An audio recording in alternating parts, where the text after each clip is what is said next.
berkumpul di uh, malam hari ini untuk mengadakan talk show kesehatan dalam rangkaian acara Gen Ramadan yang bertemakan aplikasi sunnah Rasulullah Sallallahu Alaihi Wasallam untuk hidup sehat. Terima kasih kami ucapkan kepada Ayahanda Dekan Fakultas Kedokteran Universitas Muslim Indonesia dan Wakil Dekan 1, Ibunda Wakil Dekan 2, serta para dosen, mahasiswa baik MPPD maupun klinis, serta para sivitas akademika Fakultas Kedokteran Universitas Muslim Indonesia. Terima kasih kami ucapkan juga atas kesempatan pada moderator dan narasumber yang berkesempatan hadir pada malam hari ini untuk memberikan edukasi terhadap kita semua pentingnya menjaga kesehatan di bulan Ramadan. Baik, untuk mengefisienkan waktu, mungkin saya persilahkan kepada moderator kita untuk memimpin talk show pada malam hari ini. Saya persilahkan dengan hormat kepada Dr. Utomo, yang kebetulan sangat sudah siap pada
Assalamualaikum warahmatullahi wabarakatuh.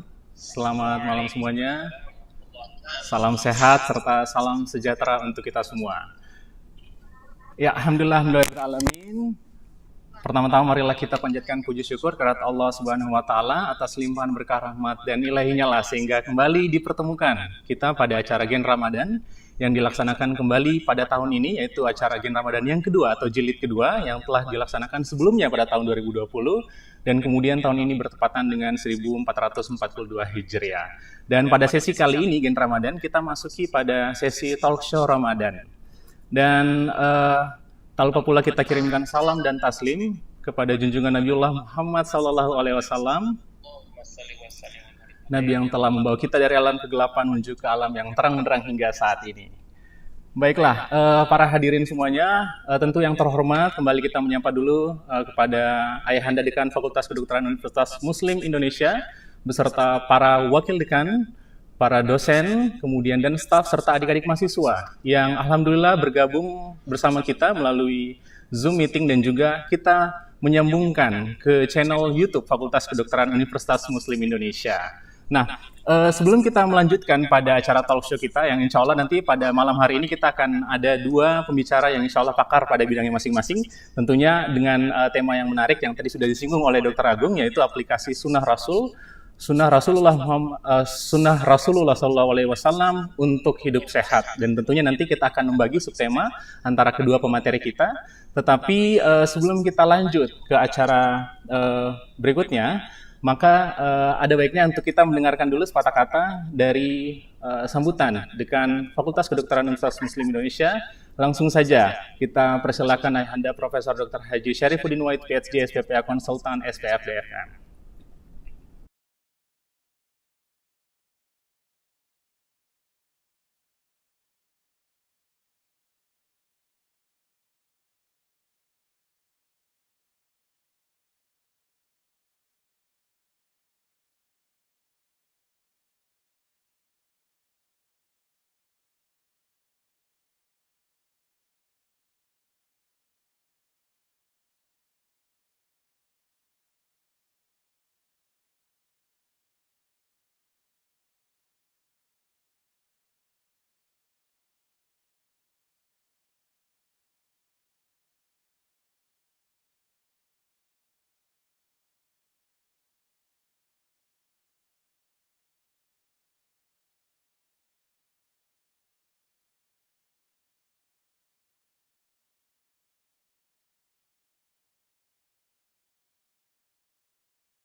kepada Dekan Fakultas Kedokteran Universitas Muslim Indonesia, yaitu Ayahanda Profesor Dr. Haji Syarifuddin Wahid, PhD, SPPA Konsultan, SPF DFM. Baiklah para hadirin yang sejak tadi sudah bergabung dengan kita, baik itu pada Zoom meeting maupun juga yang telah terhubung dengan kita melalui channel YouTube Fakultas Kedokteran Universitas Muslim Indonesia. Sebelum kita membuka ataupun masuk ke dalam acara sesi Talkshow Ramadan pada Gen Ramadan Jilid kedua ini, maka marilah kita membuka acara ini bersama-sama dengan membaca basmalah. Bismillahirrahmanirrahim.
Kita yang kedua yaitu Dr. Wisudawan. Nah, saya akan membacakan biodata singkat dari beliau, yaitu nama Dr. Wisudawan, MKes, spesialis jantung dan pembuluh darah VH, kemudian tempat tanggal lahir 24 Februari 1981, sarjana kedokteran di Fakultas Kedokteran UNMI, dilanjutkan untuk Master Kesehatan Biomedik di Fakultas Kedokteran Unhas, dilanjutkan prodi profesi spesialis jantung dan pembuluh darah di Fakultas Kedokteran Unhas.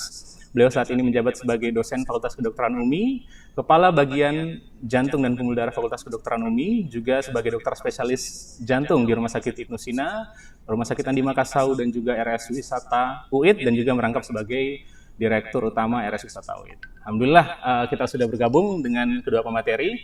Langsung saja kita memulai acara Talkshow Ramadan, di mana kita tahu bahwa puasa di bulan Ramadan ini merupakan suatu kewajiban ya bagi umat muslim tentunya, dan sehingga selama 1 bulan full setiap muslim akan menjalankan proses puasa tersebut, sehingga akan ada satu tanda petik yaitu merubah suatu kebiasaan dan juga pola makan yang sangat berpengaruh terhadap metabolisme dalam tubuhnya, sehingga nanti saya akan menyinggung sedikit tentang tentunya ke Dr. Asrini dan juga ke Dr. Wisudawan bagaimana sebenarnya menjaga pola keseimbangan hidup sehat itu antara baik itu gizinya maupun juga nanti terfokus ke penyakit jantung. Nah, untuk mencegah kekurangan zat gizi, tentunya selama menjalankan puasa diperlukan pengetahuan-pengetahuan nih dokter ini ya, tentang bagaimana mengatur gizi yang seimbang dan kemudian kiat-kiat dalam menjalankan puasa.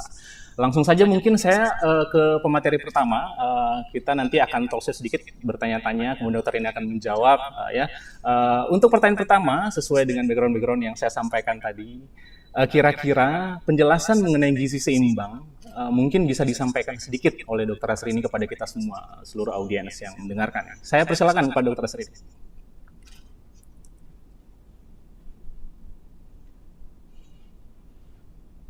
Boleh, Dokter Asrini, untuk aktifkan mic.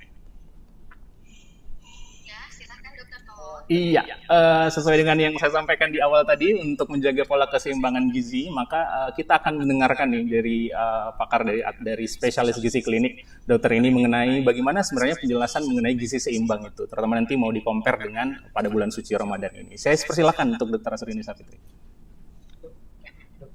Ya, terima kasih banyak Dokter Tomo. Ya, jadi sesuai dengan tema yang diberikan ya.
Dan itu harus selalu tetap diperhatikan.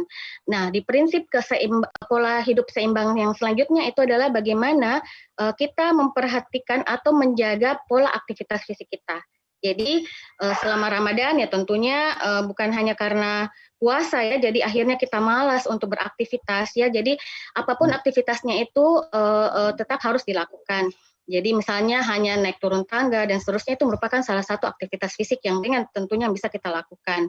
Nah, yang selanjutnya adalah dalam prinsip pola hidup seimbang itu adalah memperhatikan pola hidup bersih dan sehat. Jadi tentunya pola hidup bersih dan sehat ini diharapkan kita tujuannya adalah untuk mencegah tidak terjadinya infeksi ya, penyakit-penyakit yang memicu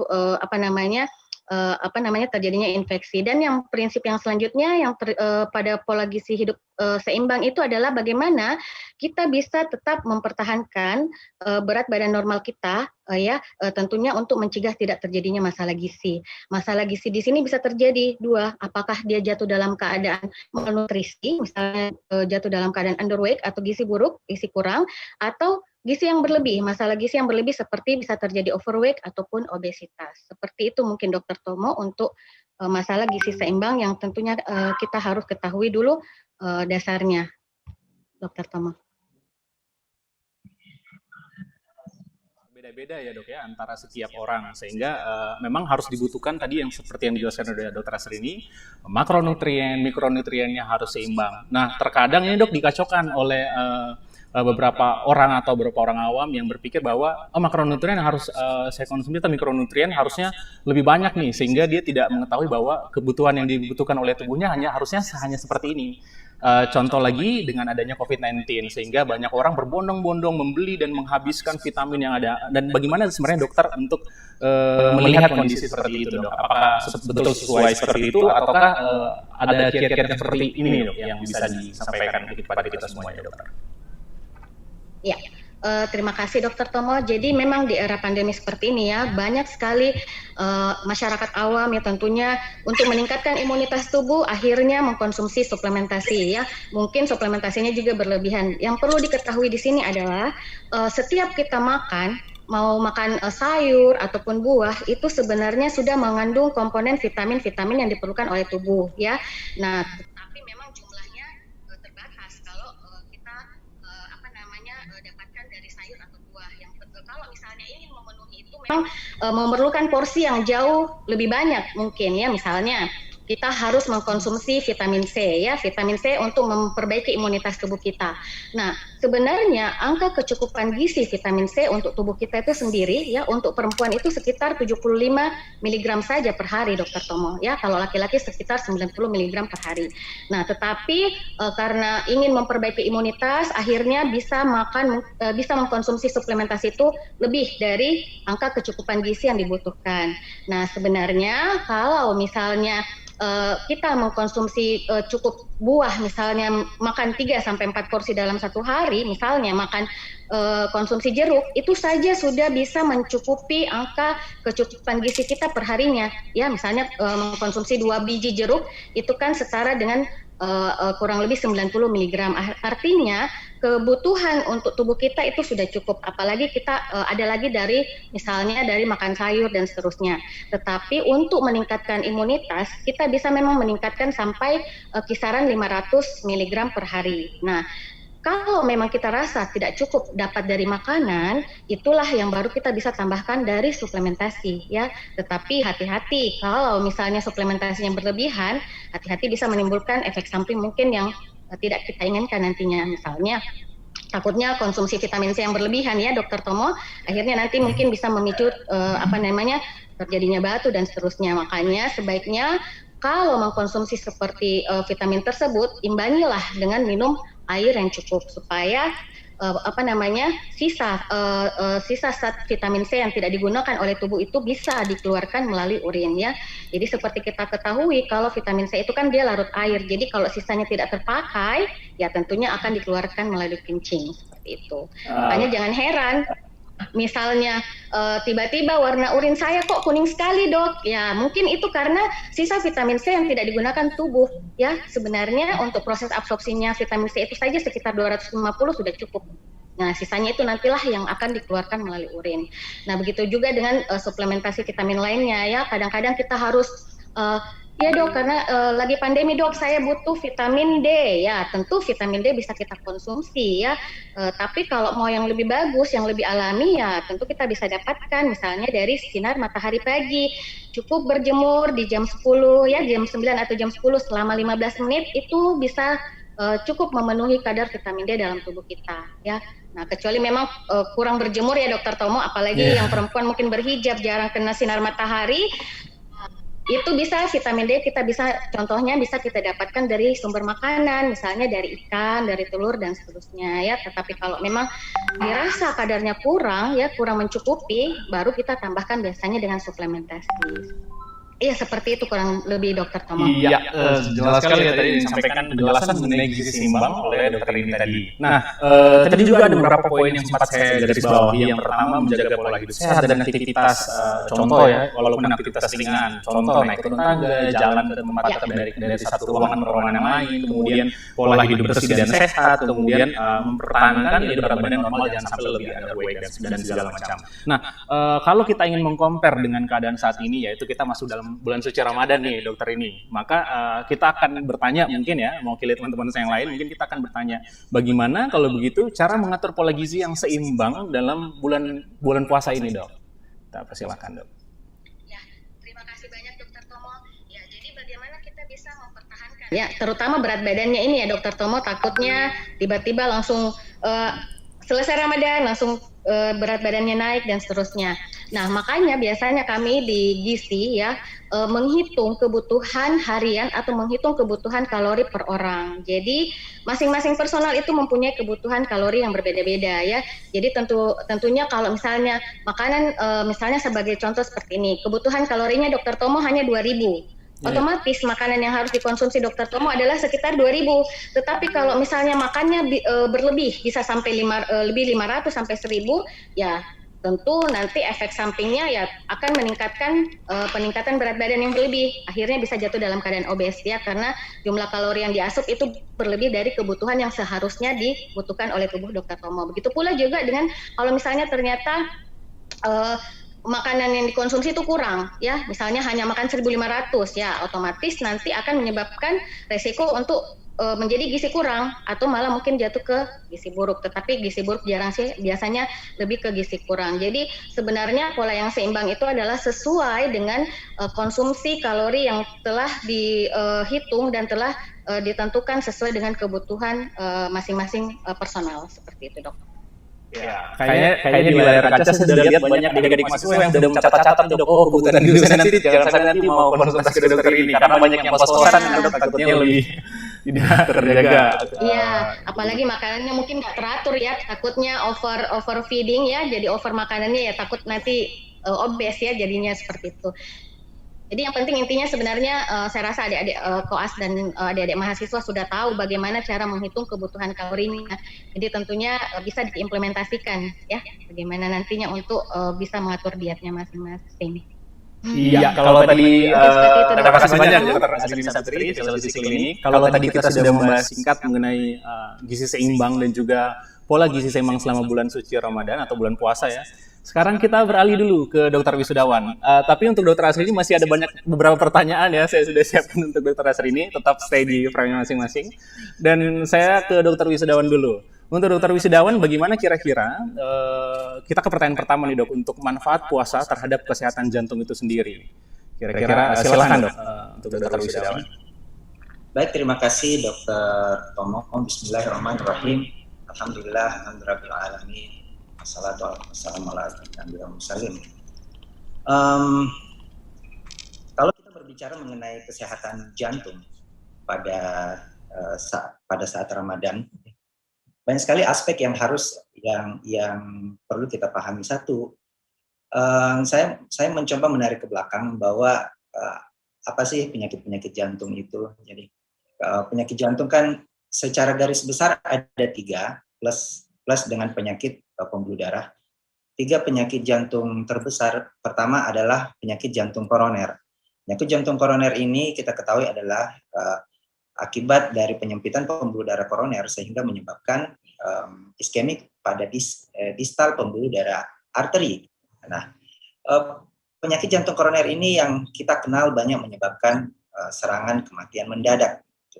Kemudian, selain penyakit jantung koroner sendiri, ada juga penyakit yang kita sebut sebagai gagal jantung. Gagal jantung adalah suatu keadaan di mana jantung tidak mampu memompakan lagi darah sesuai dengan kebutuhan yang jaringan butuhkan. Nah, pada saat jaringan tidak mampu tersuplai darah, maka di saat itulah yang keadaan tersebut kita sebut sebagai gagal jantung. Selain penyakit jantung koroner, selain penyakit gagal jantung, ada juga yang kita sebut sebagai kelainan aritmia, kelainan irama.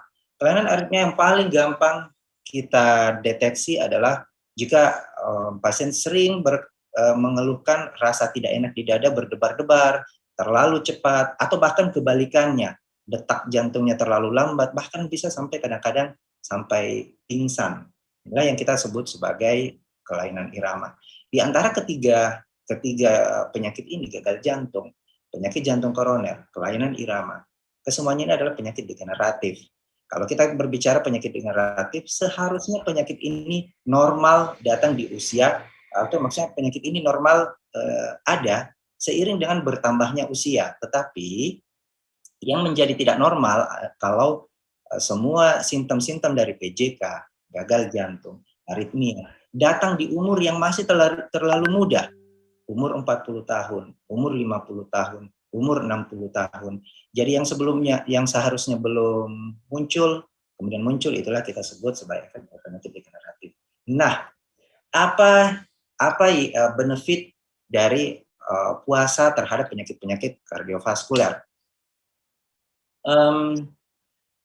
Perlu kita pahami bahwa kalau kita melihat penyakit jantung, ada penyakitnya sendiri dan ada orang-orang yang berisiko terkena penyakit jantung.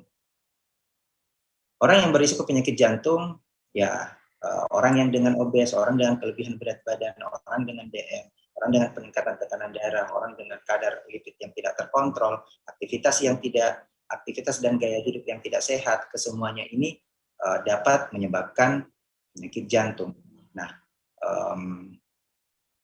peranan puasa dalam Ramadan terhadap risiko penyakit jantung secara signifikan dapat menurunkan resikonya, karena kita tahu bahwa dengan berpuasa tidak hanya kita menahan intake makanan, tapi juga kita dilatih untuk menahan amarah, hawa nafsu dan lain-lain, di mana amarah merupakan salah satu faktor pencetus untuk terjadinya serangan jantung. Akhirnya dengan berpuasa ya kita tentu akan dapat mengurangi resiko terjadinya serangan jantung.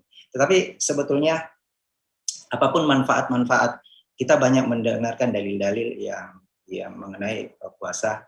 Ya. Jadi pada prinsipnya puasa adalah kewajiban buat kita jalankan saja tanpa bertanya latar belakang kenapa kita disuruh puasa. Apapun yang kita dapatkan efek positif seperti sehat dan lain-lain, itu adalah hikmah dibalik puasa itu sendiri. Sebagai mukadimah untuk awal, mungkin yang ini dulu yang saya sampaikan, Dr. Tong. Silakan.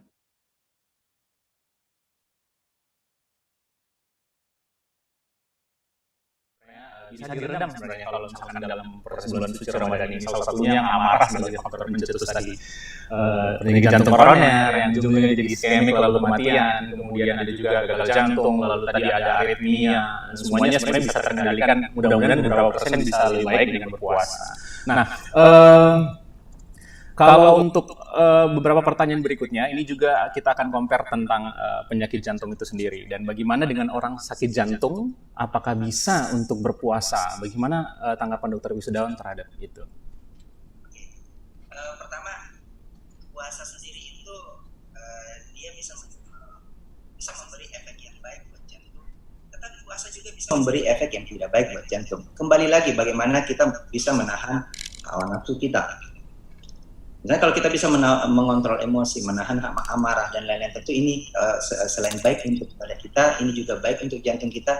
Tetapi kalau pada saat berbuka puasa, kita tidak dapat menahan hawa nafsu kita, semua yang ada di meja, bahkan yang tidak ada di meja didatangkan ke meja, itu juga bisa memicu terjadinya gagal jantung, terjadinya serangan jantung. Nah, sekarang kita lihat dulu, orang yang lagi terkena sakit jantung, orang yang dari orang yang sedang dalam pengobatan sakit jantung, ya memang sebaiknya tidak berpuasa, karena biasanya orang yang lagi serangan jantung atau lagi gagal jantung sedang terjadi kongestif dalam tubuhnya, maka dibutuhkan terapi farmakologikal yang rutin. Ya tentu dalam hal ini tidak tepat kalau pasiennya berpuasa, tetapi biasanya terapi farmakologikal itu baik dalam 10 hari, dalam sepekan, tergantung dari berat badannya, beratnya penyakit. Nanti jika kongestifnya sudah reda, baru boleh dilanjutkan lagi berpuasa. Mungkin boleh diganti setelah Ramadan ataupun membayar fidyah. Nah, tetapi justru orang-orang dengan faktor risiko kardiovaskuler sebaiknya berpuasa. Orang dengan tekanan darah tinggi, ya tentu hikmah dari puasa adalah tekanan darahnya menjadi rendah. Orang dengan kadar kolesterol yang tinggi, hikmah puasanya tentu kadar kolesterol, kadar lipid menjadi terkontrol. Kemudian insulin dengan hemocysteine itu menjadi lebih terkontrol dengan orang yang berpuasa. Ini adalah semua hikmah-hikmah yang kita bisa dapatkan dalam berpuasa. Itu, Dr. Tom. Ya. Jadi memang tadi ada penyakit yang seperti kongestif ya, memang misalkan harus diredakan dulu atau baik kemudian nanti lanjut pada saat setelah bulan puasa, kemudian dilanjutkan diperbaiki dulu untuk lalu tadi juga untuk aktivitas sebenarnya ada beberapa hikmahnya tadi, seperti yang penyakit-penyakit tekanan darah tinggi atau penyakit-penyakit DM mungkin, Dok ya, sehingga kalau dia berpuasa akan menekan peningkatan daripada kolesterol dan juga asam gula yang ada dalam tubuhnya.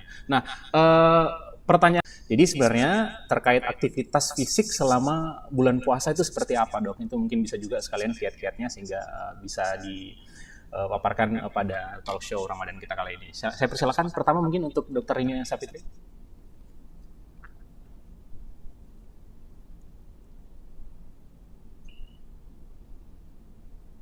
Ya, Dr. Asrini, bisa dengar suara saya, Dok?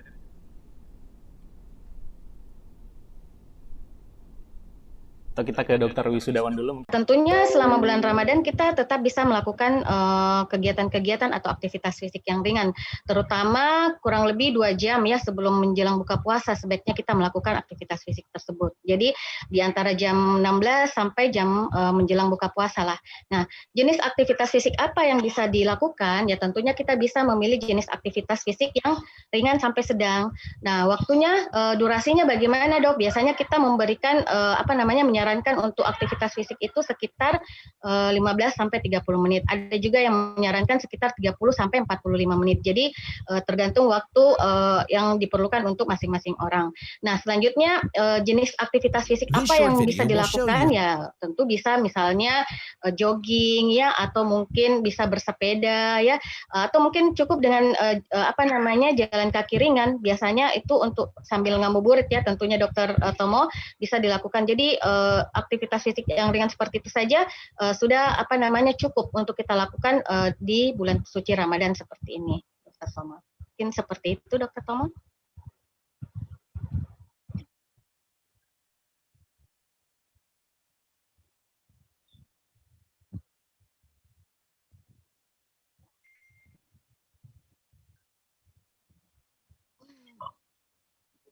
Iya.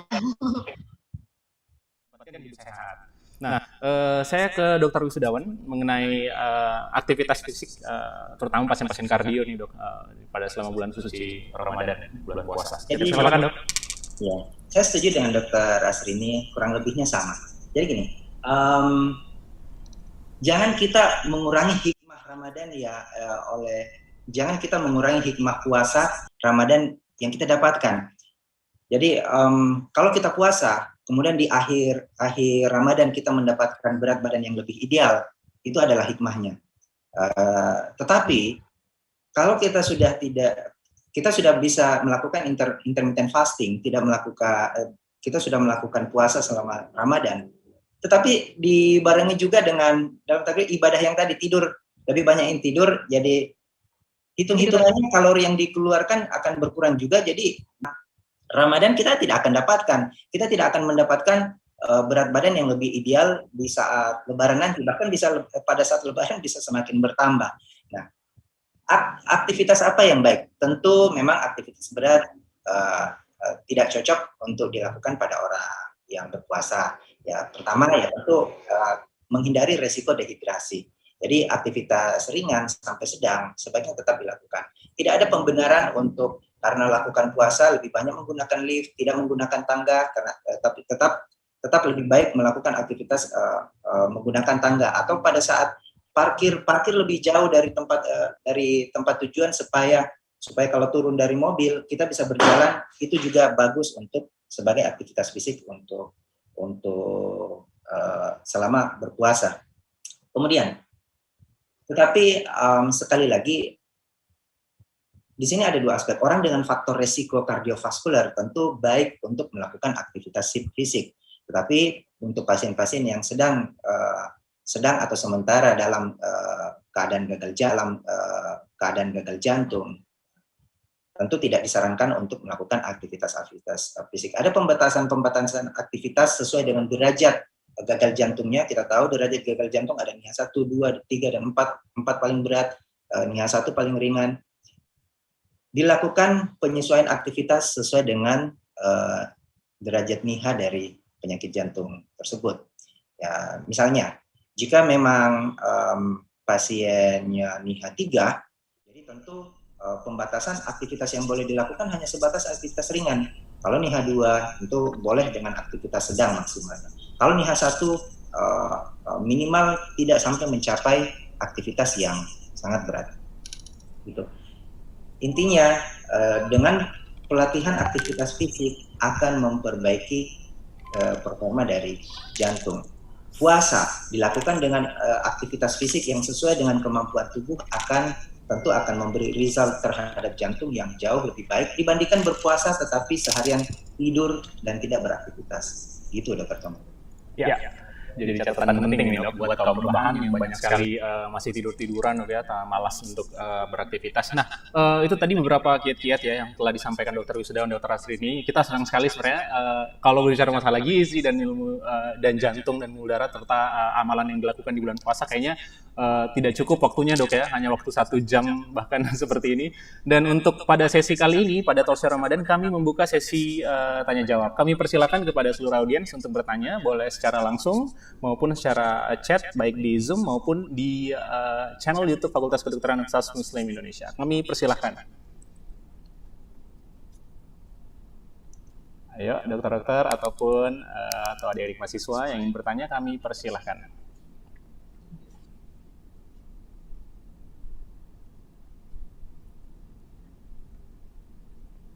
Kita coba cek di YouTube sambil menunggu di Zoom meeting. Apabila ada yang bertanya, kami persilakan. Sambil kami cek juga di channel YouTube.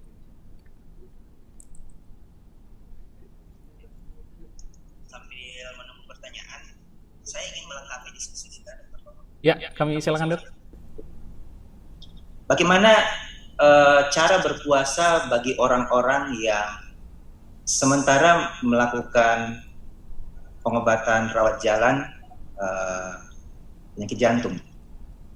Kita ketahui orang-orang pasien dengan sakit jantung itu mengkonsumsi obat yang panjang.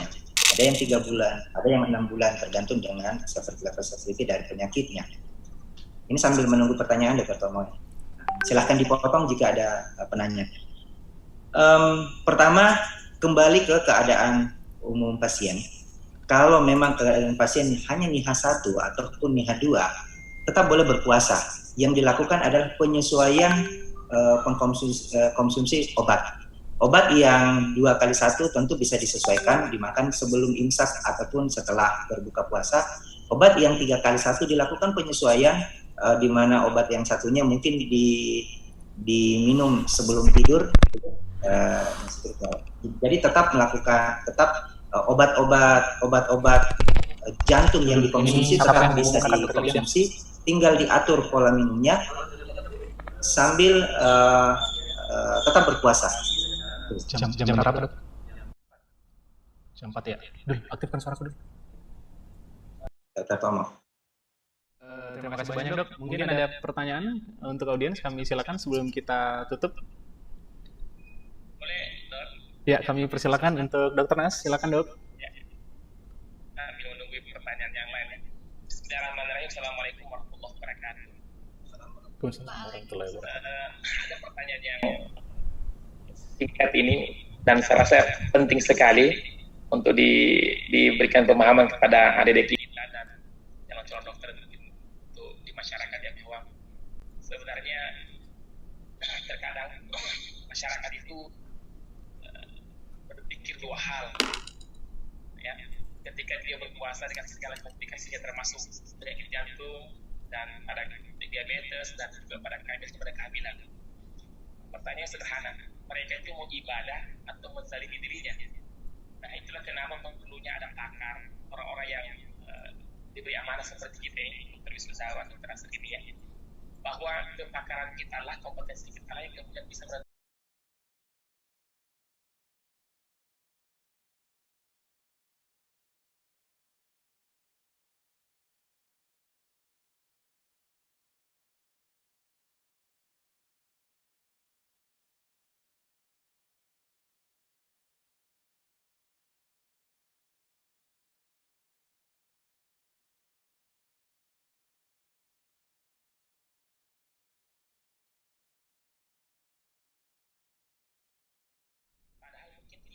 Artinya ada kondisi-kondisi tertentu yang harus diberikan pemahaman pada kondisi bagaimana dia bisa berpuasa, pada kondisi dia berpuasa, dan tentu kepakaran kita lagi sebenarnya yang dalam Al-Quran mengatakan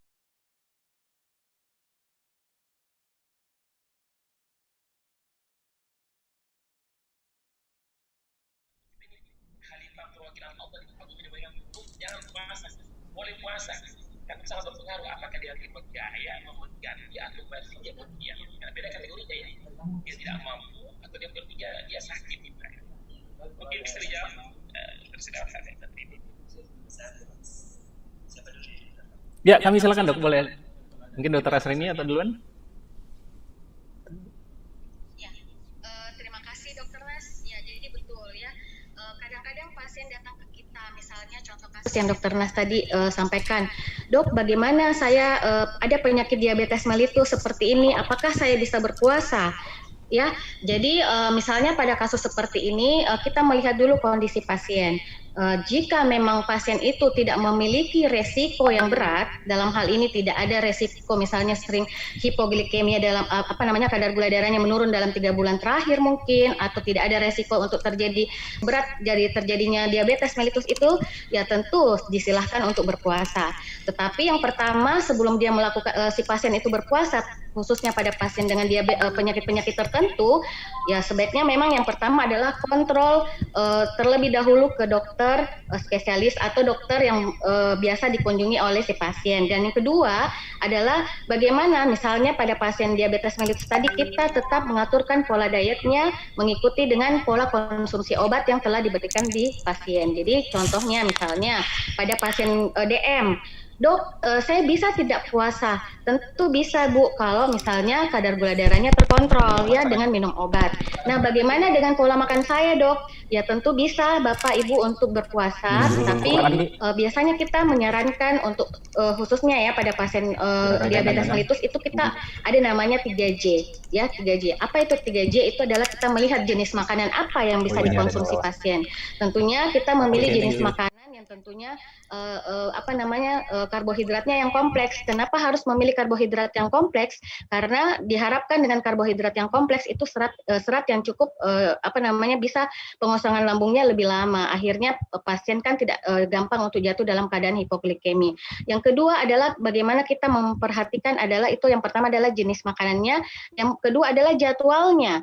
Nah, jadwalnya biasanya kita memperhatikan kapan kita harus si pasien itu untuk misalnya sahur ya, terus kapan harus minum obat. Jadi semuanya sudah harus diatur dengan baik sehingga mencegah untuk tidak terjadi resiko komplikasi misalnya jatuh dalam keadaan hipoglikemi. Yang ketiga adalah jumlahnya. Jumlahnya biasanya pada pasien khusus seperti pada pasien diabetes mellitus tadi biasanya kita mengatur porsi makannya dok. Jadi biasanya kalau sebelum puasa mungkin makannya adalah 3 kali makanan utama dengan memberikan 2 kali selingan. Nah pada bulan puasa biasanya kita tidak merubah ya jadwal, cuma memang jamnya saja yang berpindah. Jadi tetap bisa sahur, tetap bisa berbuka puasa, tetapi di antara malam itu dan menjelang sahur berikutnya itu biasanya kita ada kasih selingan seperti itu. Jadi dengan memberikan edukasi yang tepat ke pasien ya, si pasien itu tentunya bisa menjalankan ibadah puasa dengan baik. Dan tentunya dengan berpuasa juga diharapkan regulasi gula darah itu bisa terkontrol sebenarnya dok. Seperti itu mungkin dari saya. Terima kasih. Dr. Rizda mungkin jantung. Luar biasa. Terima kasih Dr. Nasruddin. Pertanyaannya luar biasa dok. Ini adalah pertanyaan yang bagus karena saya sering mendapatkan pertanyaan ini dok di meja praktek. Iya. Biasanya saya dapat 2 karakteristik pasien tuh yang bertanya gini. Satunya memang mau puasa, satunya menghindari puasa. Ya itu. Menghindari puasa. Tapi apapun itu intinya gini. Biasanya tetap saya kembalikan ke keadaan pasien. Pembatasan aktivitas juga dilakukan pembatasan intake cairan, intake makanan, intake cairan dengan kadang-kadang ada yang maksimal 1,5 liter per hari, 2 liter, kadang-kadang ada dengan kalau memang dengan kadar kongestif yang cukup berat, batas toleransinya itu bisa hanya 600 mili per 24 jam. Jadi tentu dengan berpuasa ini baik untuk penyakitnya, tapi memang ada keadaan-keadaan tertentu yang memang tidak dapat dipaksakan untuk dilakukan puasa per hari, seperti 2 liter pada pasien-pasien dengan penyakit jantung yang tidak terkontrol, pasien-pasien dengan kadar kongestif yang berat yang memang harus dilakukan tata laksana farmakologikal. Jadi yang pada keadaan-keadaan seperti ini tidak baik untuk maksudnya saat ini mungkin boleh ditunda dulu puasanya, diberikan advice untuk penundaan. Tetapi selalu saya tekankan, kadang-kadang pasien saya itu yang selalu saya ingatkan sebetulnya kalau dia ingin melakukan ingin izin untuk berpuasa, saya selalu mengingatkan hati-hati pada saat berbuka, karena sekali lagi makan terlalu kenyang atau minum terlalu kenyang itu tidak baik untuk kesehatan.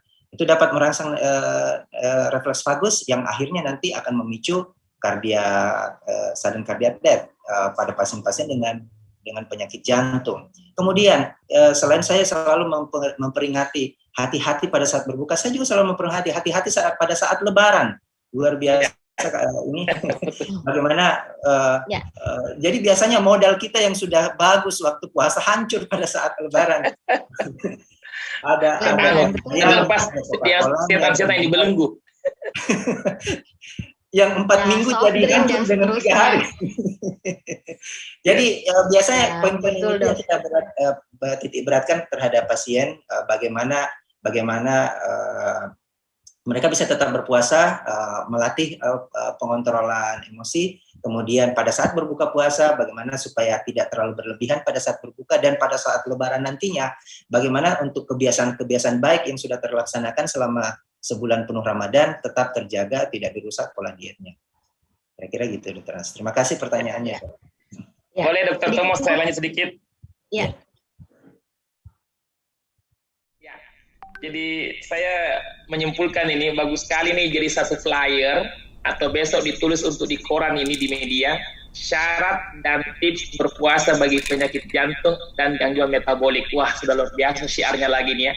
Saya juga ingin mengingatkan bahwa Anda sekalian dan para sejawat sekalian, ini pesan para ulama ya, ada Ustaz Akil juga ya, bahwa terkadang pasien itu, dokter ini, mereka berniat ibadah.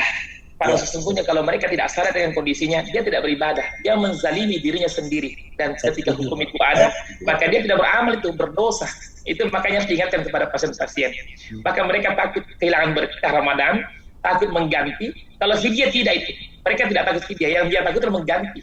Dan mereka takut kehilangan keberkahan Ramadan. Mereka sehingga mereka maksa diri berpuasa walaupun muncul komplikasi-komplikasi. Nah, ini yang mungkin perlu disampaikan pesan bahwa ada aspek medisnya tadi sudah sampaikan alhamdulillah oleh para ini, kalau dalam itu sudah ustazah, tapi kemudian juga hati-hati jika memaksakan diri itu malah bisa mensalimi, maka kita berdosa bukan beribadah.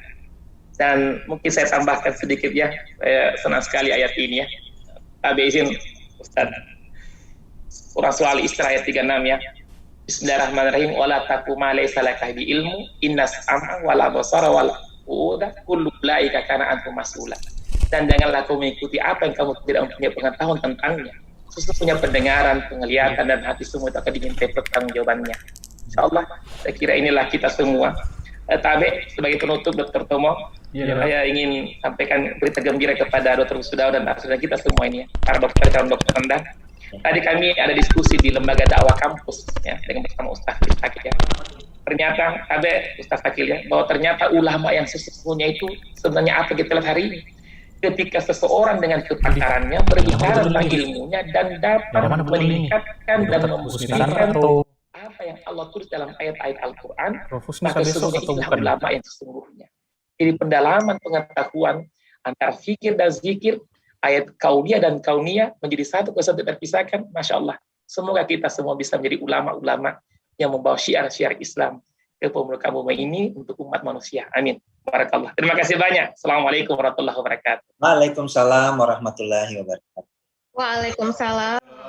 Untuk pertanyaan dan juga kesimpulan yang diberikan tadi jadi bisa menyimpulkan dengan nanti insya Allah kita tunggu mungkin tulisan-tulisan dari Dr. Wisudao dan juga Dr. Ini. Ya, itu bisa menginspirasi kita semua, Dok. Show ini ya. Iya. Terbit di media massa itu ada syarat dan tips. Nah, itu. Iya. Terima kasih banyak Dok juga untuk Dr. Wisudao dan juga Dr. Ini. Kita masih membuka kira-kira kalau masih ada satu pertanyaan kita persilakan baik itu yang dari YouTube maupun yang ada dalam Zoom kita pada malam hari ini. Masih ada mungkin teman-teman panitia mungkin dicek kira-kira ada pertanyaan atau tidak. Jika tidak ada pertanyaan maka kita sudah sampai pada tahap akhir kalau secara badan ini. Mungkin kita closing statement sedikit ya untuk terakhir kalinya untuk di Talk Show Ramadan 1442 Hijriah ini.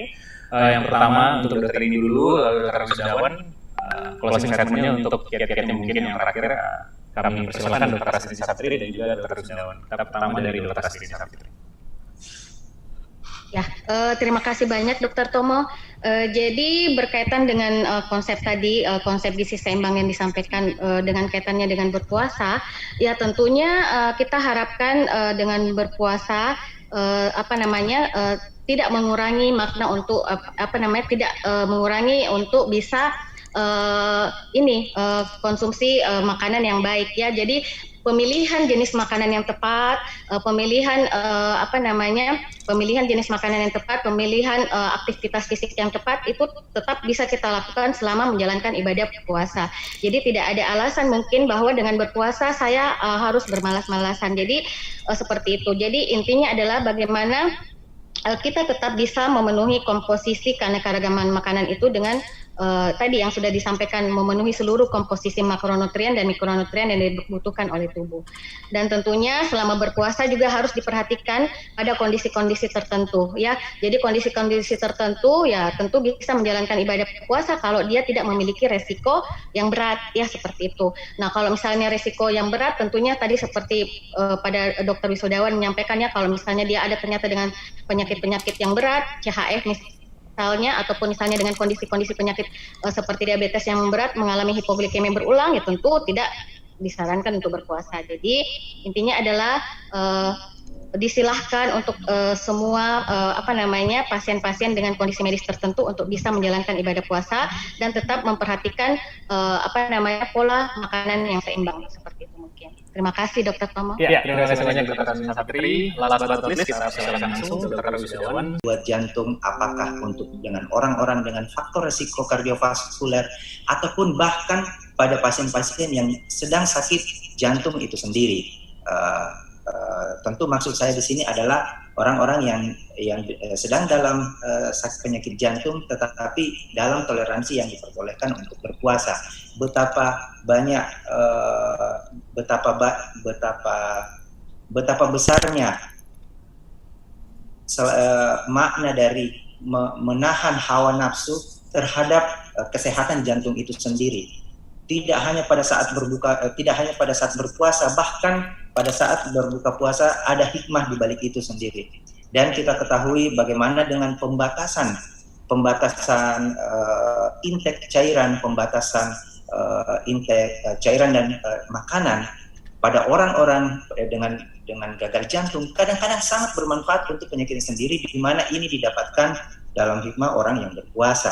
Ya, insya Allah ini akan menjadi semakin menjadi suatu hasanah ilmu buat orang-orang yang ingin berpikir dan mendalami agama lebih jauh. Sekian ya.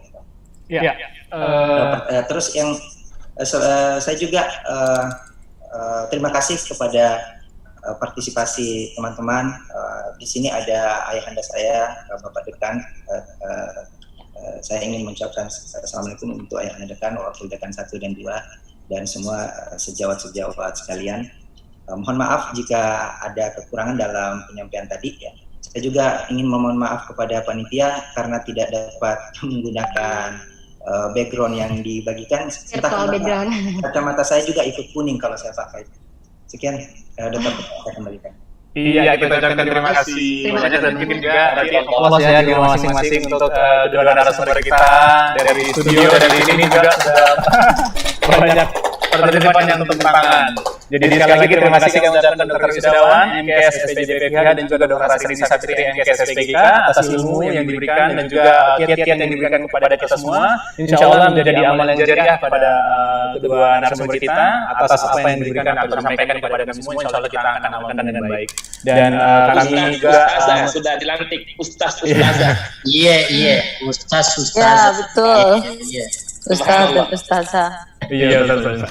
Dan juga kita mendoakan ya kesehatan untuk kedua narasumber dan juga para pimpinan kita, para dosen dan guru-guru kita akan senantiasa diberikan kesehatan, senantiasa diberikan kesehatan. Moderator juga kalau sehat. Amin ya Terima kasih banyak untuk Amin. Semuanya. Dengan demikian, alhamdulillah kita sudah sampai pada tahap akhir daripada Gen Ramadan jilid kedua, yaitu pada sesi Talk Show Ramadan. Dan insya Allah jika diberikan umur yang sehat, Nanti Dr. Tomo, ya dok. mungkin ayah dedekan ada juga mau kasih masukan Dok. Ya dok, kami persilakan kepada yang dedekan mungkin dok untuk memberikan masukan terhadap acara Gen Ramadan dan juga Talk Show Ramadan kita jilid kedua ini 1442 Hijriah.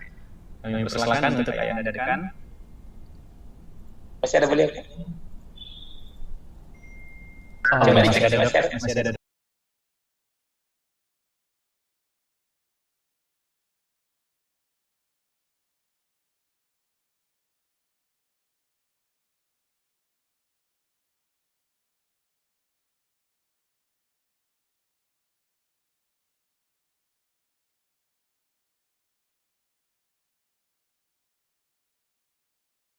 Tentu saja harapan kita ini bisa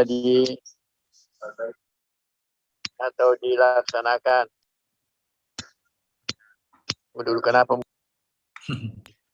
Tidak kelihatan, Prof. Ya, dulu. Prof itu agak cepat istirahat, persiapan tahajud lagi, Prof. Sudah jam 10.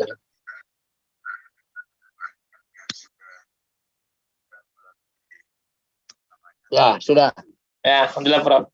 Alhamdulillah. Jadi saya ucapkan selamat kepada panitia dan terima kasih kepada narasumber. Saya kira sudah berlangsung talk show yang seru. Banyak informasi-informasi yang kita dapat mengenai gizi, mengenai jantung. Ya, mudah-mudahan seperti yang saya katakan tadi bahwa kebiasaan atau hal-hal seperti ini senantiasa kita lanjutkan. Insyaallah.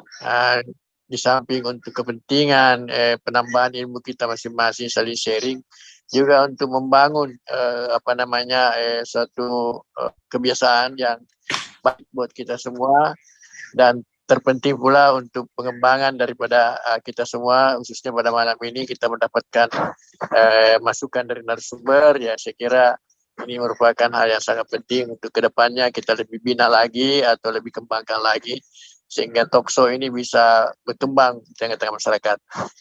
Selamat, sukses Gen Ramadan. Terima kasih. Assalamualaikum warahmatullahi wabarakatuh. Waalaikumsalam warahmatullahi wabarakatuh.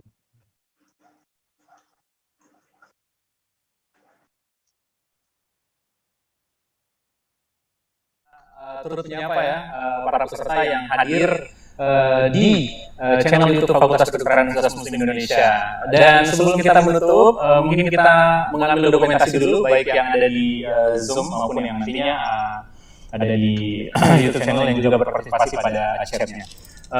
Kami yang pertama untuk frame pertama, ini kita bisa berpose yang bagus dulu ya. Allah. Salah, 1, 2, 3. cerdas. Ya. Berikutnya untuk frame 2. Kita amin. Bismillahirrahmanirrahim. 1, 2, 3. Selanjutnya untuk frame ke 3. 1, 2, 3. Dan frame terakhir ya, keempat. 1.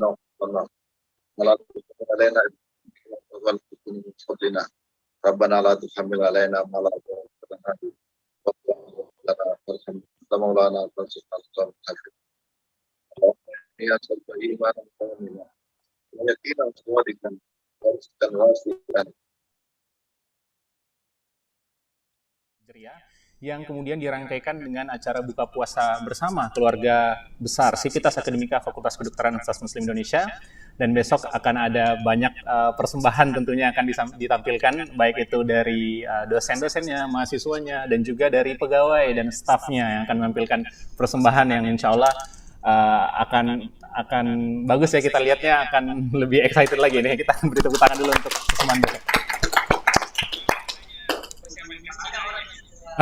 Oh, ternyata ada bocoran sedikit bahwa besok ada kasidah. Nanti besok akan kita lihat sama-sama. Dan insya Allah juga besok kita akan ada pengumuman lomba video film pendek. Sudah ada beberapa angkatan yang mengirimkan video film pendek dan hasil-hasil video yang ditampilkan sudah sangat bagus dan kita sudah tidak sabar untuk melihatnya. Besok akan ada penjurian dan penilaian. Nah, juga ingin sedikit mengingatkan dress code yang akan digunakan adalah pakaian muslim atau muslimah dengan warna putih. Kemudian juga yang terakhir, kami mengingatkan acara pada hari Jumat untuk minggu ini pada tanggal 30 April 2021, yaitu akan ada tausiah Ramadan yang akan dibawakan oleh Ustaz Dr. Syahrir Nuhun MTHI. Dan untuk acara besok, yaitu acara Nuzul Quran, akan dihadiri oleh rektor dan juga akan ada sambutan dari dekan, serta tausiah Ramadan akan dibawakan oleh Profesor Dr. Haji Andi Husni Tandra PhD SPAN KIC KMN. Akhir kata, kami dari panitia Gen Ramadan, ya, acara dimulai pada pukul 16.00 hingga selesai. Terima kasih banyak Dok untuk telah diingatkan. Dan akhir kata, kami selaku panitia dan juga seluruh kru yang ada di studio dan juga di rumah masing-masing, kami mengucapkan terima kasih dan sampai jumpa lagi di acara Gen Ramadan yang ketiga insya Allah tahun depan. Billahi taufiq wal hidayah. Assalamualaikum warahmatullahi wabarakatuh.